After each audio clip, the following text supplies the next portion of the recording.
नमस्कार विद्यार्थी मित्रांनो, आज आपण इयत्ता 9वीमध्ये गणित भाग 1 मधील दुसरे प्रकरण वास्तव संख्या मधील सराव संच क्रमांक 2.4 सोडून पाहणार आहोत। या आधीच्या व्हिडिओजमध्ये आपण सराव संच क्रमांक 2.1 ते 2.3 पर्यंतचे सर्व सराव संच सोडून पाहिलेले आहेत। ते तुम्ही व्हिडिओ पाहिलेले असतीलच।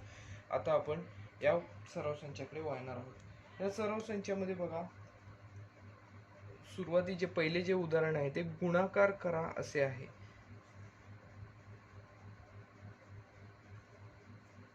यामधील पहिले जे उदाहरण आहे ते आता आपण सोडून पाहूया। कर्णी 3 गुणिले कंसामध्ये कर्णी 7 वजा कर्णी 3। बघा, ह्या कर्णी 3 ने कंसातील प्रत्येक पदाला आपल्याला गुणायचं आहे, म्हणजेच काय, कर्णी 3 ने या कंसाला आपल्याला गुणायचं आहे। आता गुणाकार करत असताना आपण काय करायचं आहे, तर सुरुवातीला कर्णी 3 ने आपण या कर्णी 7 ला गुणूया आणि नंतर पुढच्या स्टेपला कर्णी 3 ने कर्णी 3 ला गुणूया। बघा, सुरुवातीला कर्णी 3 गुणिले या कंसातील पहिला घटक म्हणजेच कर्णी 7 वजा दुसऱ्या कंसामध्ये कर्णी 3 गुणिले कर्णी 3। बघा काय मिळते आपल्याला, कर्णी 3 गुणिले कर्णी 7। आपण हे एकाच करणीमध्ये या संख्या घेऊया, 3 गुणिले 7 वजा एका करणीमध्ये या पुढच्या संख्या 3 गुणिले 3। बघा, सोडून पाहिलं तर 7 21 म्हणजेच पहिल्या करणीत आपल्याला 21 मिळतील, वजा दुसऱ्या करणीत 3 9। म्हणजेच बघा, आता पाहायला गेलं तर इथे आपल्याला असं दिसतंय की कर्णी 9 म्हणजेच वर्गमुळात 9 आहे तिथे। या वर्गमुळात 9 ची किंमत म्हणजेच 9 चे वर्गमूळ जे आहे ते 3 आहे, हे आपल्याला माहिती आहे। परिणामी आपण हे अशा स्वरूपात लिहिणार, कर्णी 21 वजा 3। म्हणजेच काय, गुणाकार करामध्ये पहिले जे उदाहरण होते ते कर्णी 3 गुणिले कंसामध्ये कर्णी 7 वजा कर्णी 3, याची आपला गुणाकार काय मिळालेला आहे, तर कर्णी 21 वजा कर्णी 3। बघा, आता ही स्टेप आपल्याला हे उदाहरण दिलेलं आहे, याच्यामध्ये ही स्टेप न घेता डायरेक्ट मी जरी ही स्टेप घेतली तरी सुद्धा इथे चालू शकतं। आपण काय केलेलं आहे, एकाच करणीमध्ये 3 गुणिले 7 घेतलं, त्याचप्रमाणे दुसऱ्या करणीमध्ये 3 गुणिले 3 घेतलेलं आहे। त्यानुसार हे उदाहरणे आपण सोडवत गेलेलो आहे आणि आपल्याला उत्तर मिळालेले आहे। आता आपण दुसऱ्या उदाहरणाकडे वळणार आहोत। दुसरे उदाहरण आहे कर्णी 5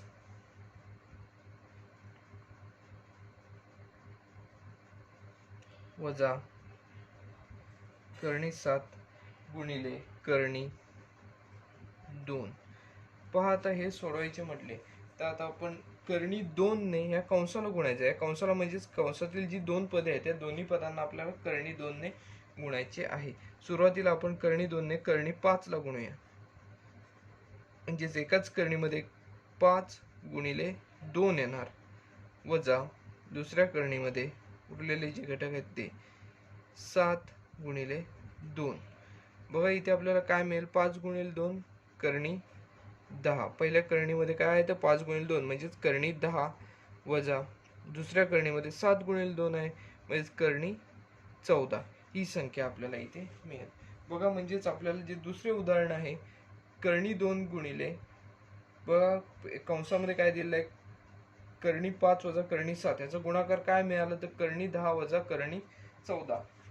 हा याचा दुसऱ्या उदाहरणाचा गुणाकार जो आहे तो आपल्याला मिळालेला आहे। आपण आता तिसऱ्या उदाहरणाकडे वळूया। तिसरे जे उदाहरण आहे ते बघा, इथे आपल्याला दोन कंस दिलेले आहेत, त्या दोन कंसांनी एकमेकांना गुणायचे आहे। तर इथे बघा, 3 कर्णी 2 वजा कर्णी 3 आहे आणि दुसऱ्या कंसात आहे 4 कर्णी 3 वजा कर्णी 2। आता बघा, पहिल्या कंसाने आपण दुसऱ्या कंसाला गुणूया। पहिल्या कंसाने दुसऱ्या कंसाला गुणत असताना पहिल्या कंसातील पहिल्या पदाने सुरुवातीला या कंसाला गुणूया, नंतर दुसऱ्या पदाने सुद्धा या कंसाला गुणून पाहूया। बघा काय होईल, म्हणजेच 3 कर्णी 2 गुणिले कंसामध्ये बघा काय येईल, 4 कर्णी 3 वजा कर्णी 2 पहिल्या कंसामध्ये येतील आणि दुसऱ्या कंसामध्ये येतील बघा वजा 3 वजा कर्णी 3 ने परत एकदा आपण ह्या कंसाला गुणूया, 4 कर्णी 3 वजा कर्णी 2. बघा आता हा गुणाकार काय मिळतोय आपल्याला, सुरुवातीला 4 गुणिले 3, मग करणीच्या बाहेर ज्या गुणाकारासाठी संख्या आहेत त्यांनी आपण एकमेकांना गुणूयात. बघा 3 गुणिले 4, करणीमध्ये बघा काय मिळते आपल्याला, 2 गुणिले 3 मिळते, वजा बघा 3 करणीमध्ये 2 गुणिले 2, अशा प्रकारे मिळेल. हे झालं पहिल्या कंसाला आपण गुणलेलं आहे, करणी 3 करणी 2 ने गुणलेलं आहे. त्याचप्रमाणे बघा वजा, आता ह्या करणी 3 ने आपण ह्या कंसाला गुणूया. इथे करणी 3 ला गुणाकारासाठी इथे कोणती संख्या नाही, म्हणजे इथे 1 आहे. 1 गुणिले 4 4च. करणीमध्ये बघा 3 गुणिले 3 राहतील, वजा बघा इथे करणी 3 गुणिले करणी 2, म्हणजे करणीमध्ये 3 गुणिले 2 राहतील. बघा आता या स्टेपवरून आपण पुढची स्टेप काय असेल ती घेऊया. 3 गुणिले 4 आहेत, 3 गुणिले 4 12 इथे आपल्याला मिळतील. पहा 12, करणीमध्ये काय येत आहे तर 2 गुणिले 3 बेत्रिक 6, 12 करणी 6, वजा 3 करणी 2 गुणिले 2 4, वजा 3 करणी 4 मिळतील आपल्याला. त्याचबरोबर बघा वजा 4 करणी 3 गुणिले 3 9, म्हणजे 4 करणी 9, 4 करणी 9 मिळतील. त्याचबरोबर बघा शेवटला वजा करणीमध्ये 3 गुणिले 2 6, वजा करणीमध्ये 6 मिळतील. बघा आता हे परत एकदा सोडून पाहूया आपण कशा प्रकारे मिळते.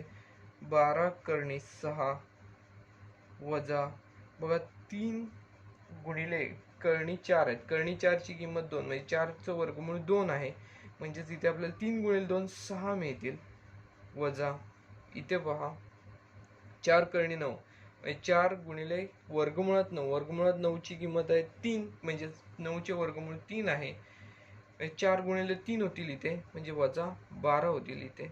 बघा वजा करणी 6. आता इथे जर आपण निरीक्षण केलं तर 12 करणी 6 आणि करणी 6 या दोन करणी ज्या आहेत त्या सजातीय करणी आहेत, परिणामी यांची बेरीज होणार.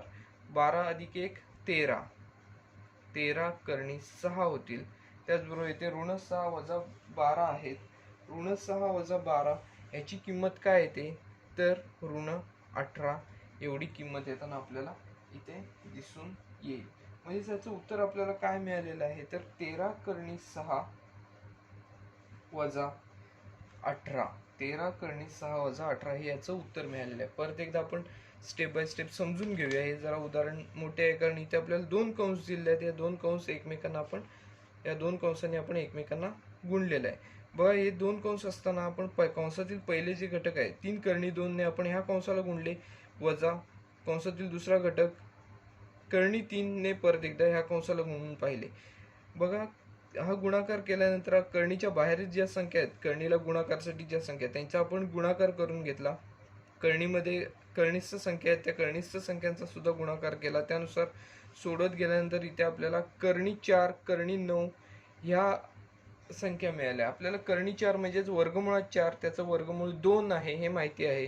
2 गुणिले 3 6 इथे मिळाले आपल्याला. त्याचबरोबर करणी 9 आहेत म्हणजेच वर्गमुळात 9 गुणिले 3 12 हे आपल्याला इथे मिळाले. त्यानुसार आपण सोडवत गेल्यानंतर आपल्याला ह्याचे उत्तर जे आहे ते काय मिळाले तर 13 करणी 6 वजा 18 हे आपल्याला उत्तर मिळालेले आहे. बघा आता दुसरे जे उदाहरण आहे ते काय आहे तर छेदांचे परिमेयीकरण करण्यास आपल्याला सांगितलेले आहे. खालील संख्यांच्या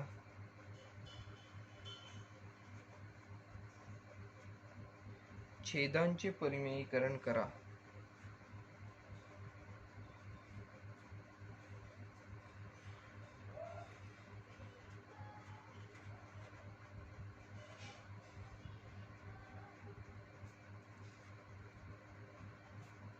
छेदांचे परिमेयीकरण करा. बघा यातील पहिले जे उदाहरण आहे 1 छेद करणी 7 अधिक करणी 2. बघा आपल्याला जे उदाहरण दिलेले आहे ते काय आहे ते 1 छेद करणी 7 वजा करणी 2. आता छेदस्थानी कोणती संख्या आहे तर कर्णी 7 वजा अधिक कर्णी 2. आता यामध्ये आपल्याला छेदस्थानी ज्या संख्या आहेत त्याच्यामध्ये कर्णीचं चिन्ह जे आहे ते आपल्याला इथे घालवायचं आहे. मग आता इथे आपल्याला कोणत्या तरी संख्येने या दोन्ही ह्या अपूर्णांकाच्या अंशाला आणि छेदाला कोणत्या तरी संख्येने गुणायला लागेल. तर आता ती संख्या कोणती कशी शोधायची असते तर छेदस्थानी जी आपल्याला कर्णी दिलेली आहे त्या कर्णीची अनुबद्ध जोडी जी आहे ती आपल्याला शोधावी लागते. बघा अनुबद्ध जोडी कर्णी 7 अधिक कर्णी 2 याची जी अनुबद्ध जोडी असेल ती काय असणार आहे तर इथे अधिक आहे, तिथे फक्त विरुद्ध चिन्ह त्याचं येणार, वजा होणार. म्हणजे आपल्याला इथे कर्णी 7 अधिक कर्णी 2 ची अनुबद्ध जोडी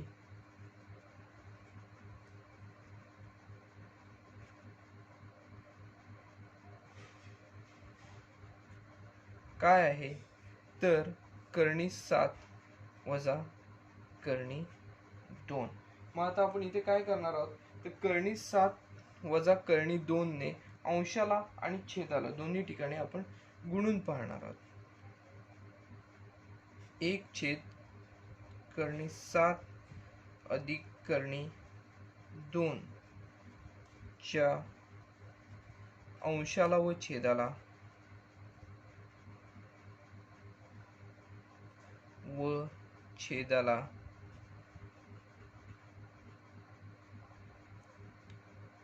कर्णी 7 वजा कर्णी 2 ने गुणून. व कर्णी 7 वजा कर्णी 2 ने अंशाला आणि छेदाला जर गुणलं तर कशा प्रकारे मिळेल बघा आपल्याला इथे स्टेप. 1 गुणिले कर्णी 7 वजा कर्णी 2 छेद, बघा छेदस्थानी काय आहेत तर आधीचे कर्णी 7 अधिक कर्णी 2 आहेत, 7 अधिक कर्णी 2 गुणिले दुसऱ्या कंसामध्ये काय येणार कर्णी 7 वजा कर्णी 2. आता तुम्हाला माहिती आहे ए वर्ग वजा बी वर्ग याचं विस्तार सूत्र काय आहे तर पहिल्या कंसात ए अधिक बी, दुसऱ्या कंसात ए वजा बी. बघा अशा प्रकारे याचे विस्तार सूत्र आहे. मग या विस्तार सूत्राचा आपण विचार केला तर इथे आपल्याला बघा अंशस्थानी 1 ने या कंसाला आपण गुणलं तर आपल्याला काय मिळते, काही फरक नाही होणार. कर्णी 7 वजा कर्णी 2 राहतील इथे. छेदस्थानी बघा काय होतील, ए वर्ग वजा बी वर्ग याच्या विस्तार सूत्रानुसार याचं आपण पाहिलं तर काय होणार इथे कर्णी 7 चा वर्ग होईल वजा इथे कर्णी 2 चा वर्ग होणार आहे. बघा आता ह्याच्या पुढच्या स्टेपला काय होईल तर कर्णी 7 चा वर्ग कर्णी 49 म्हणजेच कर्णी 49 ची किंमत 7 म्हणजेच कर्णी 7 चा जेव्हा आपण वर्ग करू त्यावेळेला कर्णी हे जे चिन्ह आहे ते निघून जाईल. तसेच इथे सुद्धा होणार आहे कर्णी 2 चा वर्ग कर्णी 4, कर्णी 4 ची किंमत 2 म्हणजेच कर्णी 2 चा वर्ग करत असताना इथे कर्णी हे चिन्ह निघून जाणार आहे. म्हणजेच बघा कर्णी 7 वजा कर्णी 2 छेद 7 वजा 2 ही स्टेप इथे येईल. बघा कर्णी 7 वजा कर्णी 2 छेद, बघा कर्णी 7 चा वर्ग 7 वजा कर्णी 2 चा वर्ग 2. परिणामी इथे आपल्याला काय मिळेल तर कर्णी 7 वजा कर्णी 2 छेद 7 वजा 2 ची किंमत आपल्याला किती आहे ती माहिती आहे तर 5 ही किंमत आहे. म्हणजेच आपल्याला इथे छेदाचे परिमेयीकरण केल्यानंतर आपल्याला हे जे उदाहरण आहे 1 छेद कर्णी 7 अधिक कर्णी 2 ह्याची किंमत काय मिळालेली आहे छेदाचे परिमेयीकरण केल्यानंतर कर्णी 7 वजा कर्णी 2 छेद 5 ही आपल्याला यावरून किंमत मिळालेली आहे. आता आपण दुसऱ्या उदाहरणाकडे वळणार आहोत. यामधील जे दुसरे उदाहरण आहे ते आता आपण पाहूया. 3 छेद 2 कर्णी 5 वजा 3 कर्णी 2.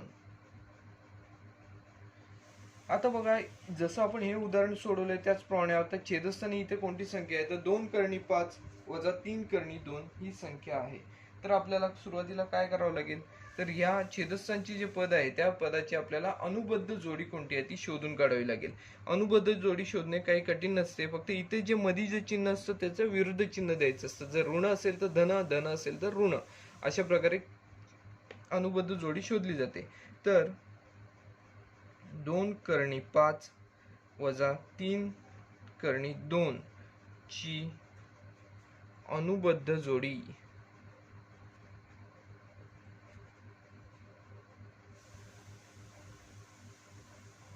अनुबद्ध जोडी बघा 2 करणी 5 अधिक 3 करणी 2 आहे.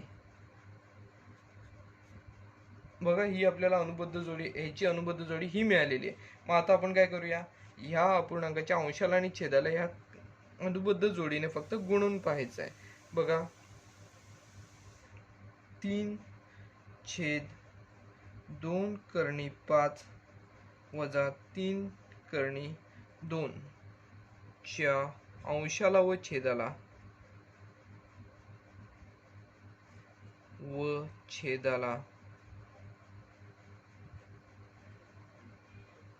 अंशाला व छेदाला 2 करणी 5 अधिक 3 करणी 2 ने गुणून. याने आपण फक्त या करणीच्या अंशाला आणि छेदाला गुणायचं आहे. बघा अंशस्थानी काय आहे तर बघा 3 आहेत, त्याला 3 ला गुणाकारासाठी इथे काय आहे तर 2 करणी 5 अधिक 3 करणी 2 छेद. छेदस्थानी आधी इथे काय आहे तर 2 करणी 5 वजा 3 करणी 2 आहेत, त्याला गुणाकारासाठी इकडे 2 करणी 5 अधिक 3 करणी 2 होणार. बघा इथेच पुढे सोडूयाचं. बघा आता आपण जर विचार केला अंशस्थानी 3 ने ह्या करणीला गुणायचं आहे, म्हणजे 3 गुणिले 2 6 करणी 5 होतील. त्याचबरोबर 3 गुणिले 3 9 अधिक 9 करणी 2 होणार. इथे छेदस्थानी बघा काय होईल, मगाशी सांगितल्याप्रमाणेच ए अधिक बी आणि ए वजा बी यांचं विस्तार सूत्र ए वर्ग वजा बी वर्ग याचं विस्तार सूत्रानुसार आपण हे सोडवायचं आहे. इथे बघा पद समान आहेत, फक्त आता इथे मध्ये अधिक आहे, इकडे वजा आहे, याची दोन चिन्हे भिन्न चिन्ह आहेत. मग इथे पहिलं पद काय येणार तर 2 करणी 5 चा वर्ग येणार, पहिल्या पदाचा वर्ग वजा दुसरं पद काय आहे तर 3 करणी 2 चा वर्ग, हे दुसरं पद येणार. मग आता आपण पुढच्या स्टेपला काय होईल ते पाहूया. बस 6 करणी 5 अधिक 9 करणी 2 आहे तशी तशी राहतील. 6 करणी 5 अधिक 9 करणी 2 आहे तशी तशी राहतील, अधिक 9 करणी 2. छेदस्थानी बघा काय होईल तर हे जे पद आहे या पदाचा वर्ग 2 चा वर्ग 4 गुणिले करणी 5 चा वर्ग करणी 25, करणी 25 ची किंमत 5, म्हणजे 4 गुणिले 5 हे पहिल्या कंसात राहतील, वजा दुसऱ्या कंसात बघा 3 चा वर्ग 9 आणि करणी 2 चा वर्ग 2, म्हणजे करणी 2 चा वर्ग करणी 4 त्याची किंमत 2 येणार. त्यानुसार आपण हे सोडवून पाहूया. 6 करणी 5 अधिक 9 करणी 2 छेद 5 20 वजा 18, 20 वजा 18 अशा स्वरूपात इथे राहतील. पण त्यानुसार आपल्याला इथे काय मिळते तर 6 करणी 5 अधिक 9 करणी 2 छेद 20 वजा 18 आपल्याला इथे 2 मिळते. बघा आता यामध्ये आपण पाहिजे तर अंशस्थानी 6 आणि 9 याच्यामध्ये 3 सामायिक घेऊ शकतो. 3 सामायिक घेऊन कसं होणार, 3 कंसामध्ये 3 दुने 6 म्हणजे 2 करणी 5 अधिक 3 त्रिक 9 म्हणजे 3 करणी 2 छेद 2. अशा प्रकारे या करणीची आपल्याला अनुबद्ध जोडी आपल्याला मिळवता येऊ शकते. म्हणजेच काय तर बघा 3 कंसामध्ये 2 करणी 5 अधिक 3 करणी 2 कंस पूर्ण छेद 2 ही आपल्याला दिलेल्या समीकरणामध्ये आपल्याला दिलेल्या करणीमध्ये आपण काय केलेलं आहे तर छेदाचे परिमेयीकरण करून आपण ही नवीन जी हे नवीन जे आपल्याला करणी मिळालेली आहे ते त्याच्यामध्ये आपल्याला छेदस्थानी करणी नाही आहे, म्हणजेच काय तर इथे आपल्याला छेदाचे परिमेयीकरण करून मिळालेले आहे. आता बघा पुढचे जे उदाहरण आहे ते आता आपण सोडवायची सुरुवात करूया. उदाहरण क्रमांक 3 कडे आता आपण वळूया.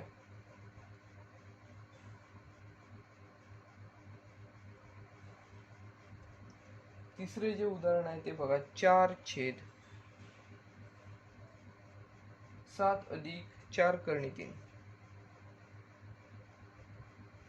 व इथे आता छेदस्थानी 7 अधिक 4 करणी 3 आहे. इथे आपल्याला 7 अधिक 4 करणी 3 ची अनुबद्ध जोडी आपल्याला मिळवायला लागेल. इथे धन आहेत, फक्त अनुबद्ध जोडीमध्ये ऋण होतील. म्हणजे 7 अधिक 4 करणी 3 ची अनुबद्ध जोडी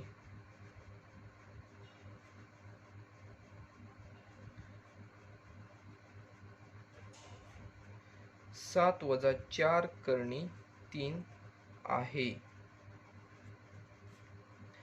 7 वजा 4 करणी 3 आहे. मग आता आपण काय करूया, ह्या पूर्णांकाच्या अंशाला आणि छेदाला 7 वजा 4 करणी 3 ने गुणूया. बघा 4/7 अधिक 4 करणी 3 हे जे उदाहरण आहे याच्या आपल्याला अंशाला आणि छेदाला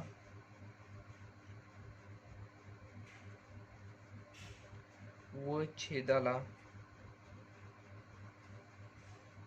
7 वजा 4 करणी 3 ने गुणून बघा काय होते. 7 वजा 4 करणी 3 ने गुणून अंश काय आहे ते 4 आहे. 4 गुणिले कंसामध्ये बघा 7 वजा 4 करणी 3, 7 वजा 4 करणी 3 छेद सुरुवातीला 7 अधिक 4 करणी 3 गुणिले दुसऱ्या कंसामध्ये 7 वजा 4 करणी 3.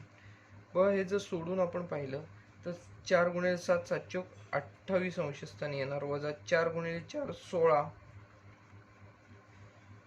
करणी 3 छेद 7 अधिक 4 करणी 3 7 वजा 4 करणी 3. इथे a अधिक b a वजा b या विस्तार सूत्राच्या सहाय्याने पहिल्या पदाचा वर्ग म्हणजे 7 चा वर्ग वजा 4 करणी 3 म्हणजे 4 चा वर्ग किती बघा 4 करणी 3 चा वर्ग अशा स्वरूपात इथे येणार. बघा 28 आणि 16 मध्ये दोन सामायिक आहेत. आपण दोन सामायिक घेऊया. 2 कंसामध्ये 14 दुने 28 म्हणजे 14 वजा 8 दुने 16. आपल्याला 2 नाही 4 सामायिक घेता येऊ शकतात. बघा 4 ने भाग जाणाऱ्या दोन्ही संख्या आहेत. 7 चोक 28 म्हणजे 4 सामायिक घेतले तर कंसामध्ये बघा 7 राहतील वजा 4 चोक 16 4 करणी 3 अशी शिल्लक राहताना आपल्याला दिसून येतील. छेद 7 चा वर्ग आहे 49 वजा 4 चा वर्ग 16 गुणिले 3 3 करणी 3 चा वर्ग 3च येणार. 16 गुणिले 3 48. बघा म्हणजे इथे आपल्याला काय मिळेल तर 4 कंसामध्ये 7 वजा 4 करणी 3 छेदस्थानी किती आहेत तर बघा 49 वजा 48 मिळतील.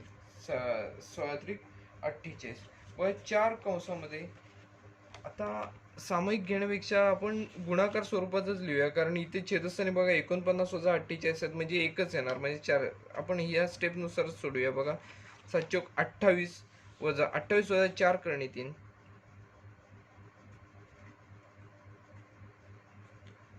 छेद 1 म्हणजेच काय मिळते आपल्याला 28 वजा 4 नाही तिथे 16 आहेत. 28 वजा 16 करणी 3 छेद 1 का तर 49 वजा 48 आहेत. म्हणजेच आपल्याला छेदस्थानी 1 आहेत म्हटल्यावर ते लिहिण्याची आवश्यकता नाही.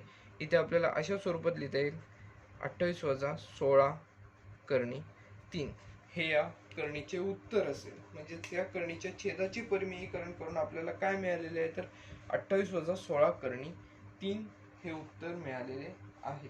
बघा आता या सराव संचामध्ये अजून एक उदाहरण राहिलेले आहे की जे तुम्ही या अनुषंगाने सोडवायचे आहे. याआधी आपण जे उदाहरणे सोडवली त्या अनुषंगाने ते सोडवायचे आहे.